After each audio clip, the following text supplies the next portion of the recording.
Okay, 3, 2. So we've been learning how to find percentiles from a normal distribution. In other words, we're finding the z-score given a probability. This video, I'm going to show you how to do that using Microsoft Excel. All right, so actually before I go to Excel, let me give you the problem.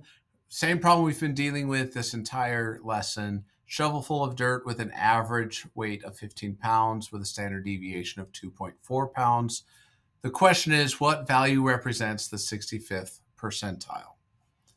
Now, we saw in previous videos that is going to be 15.924, but we want to actually show that. Okay, so here's an Excel notebook. Do you have to have it as nice as I do? No, not really. But I'm doing this definitely for demonstration. So the mean is 15, standard deviation is 2.4.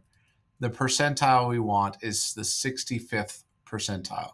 In other words, that's the area we know we want in our normal distribution. The question is, what's the value above that 65%? So in Excel, the way we do this is we type equals to indicate a formula. And we're dealing with a normal distribution, so I'm going to say norm.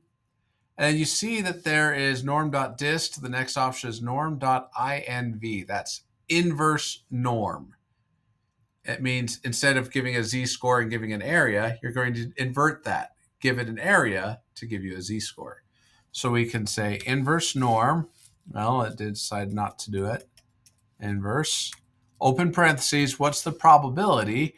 You can either type in the probability directly, or if you want to be fancy, you can click on the cell that has that. Then if you change the value in the cell, it will change the percentile as well. Then you say comma. Now we need the mean. If we want the z-score, that would be a mean of 0 and a standard deviation of 1. And if you remember from when we talked about this, we did find a z-score of 0.385. We got that from a z-table. And then we had to go from the z-score and transcribe that back to a value. Excel will make it a lot easier than that. So we can just say equals norm.inv, open the parentheses, what's your percentile, comma, what is the mean of the actual data? It's going to be 15, standard deviation of 2.4, excuse me. You could just type them in directly, or you could go in and actually click on the cells that represent those numbers.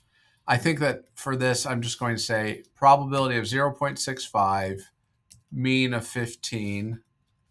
Oh, I'm sorry, I pushed a button that shouldn't be pushed, okay, with a standard deviation of 2.4. And you get a value of 15.248 after rounding. I'm sorry, 15.9248. I think I missed that 9 before. And as you can see, that's exactly what we found before. So that's how you find a percentile using Microsoft Excel.